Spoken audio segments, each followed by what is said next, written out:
Welcome back to Educator.com's English grammar course. This lesson is on verbs. Let's get started.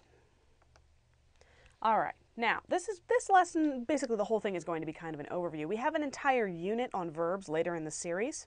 So today we're just going to go over the basics of verbs, what they are, what they do, how they change, and how that affects meaning. So we're going to ask to begin with, what is a verb? We're going to look at the three major kinds of verbs. And we're going to look at how verbs vary, how they change according to person, their basic form, and tense. And then we're going to look at base verbs and helping verbs, which is a slightly trickier area of verb use.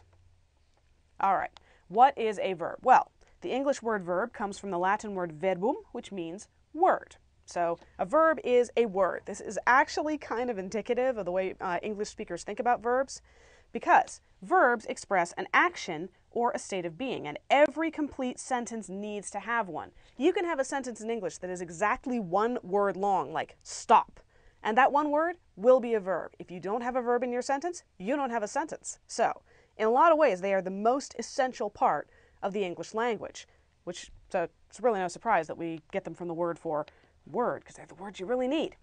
Now, the form of a verb may vary according to person and tense, among other factors that we'll get into. All right, there are three major kinds of verbs. There are action verbs, which describe an action, like run, or speak, or cook, or think. Then you have linking verbs. Linking verbs connect nouns or pronouns with complements, other nouns or adjectives or adverbs. And linking verbs are things like to be, or to appear, to become, or to seem. Now, the way you remember linking verbs, a linking verb is any verb you can replace with an equal sign. So, for example, in the sentence, I feel happy, you could say I equals happy, and you'd have approximately the same meaning. So you're using a linking verb. Then you have helping verbs. These are usually forms of to be or to have that help other verbs to form special tenses. Linking verbs always show up with another verb right next to it to form tenses, and we'll get to tenses in a minute. So, for action verbs, we have a sentence like, I run down the road. Run is an action verb. It's something you do. Very simple.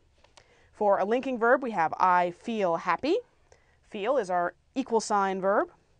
And for helping verbs, you have, I have been waiting for you. Now, waiting is an action verb. It's something you do.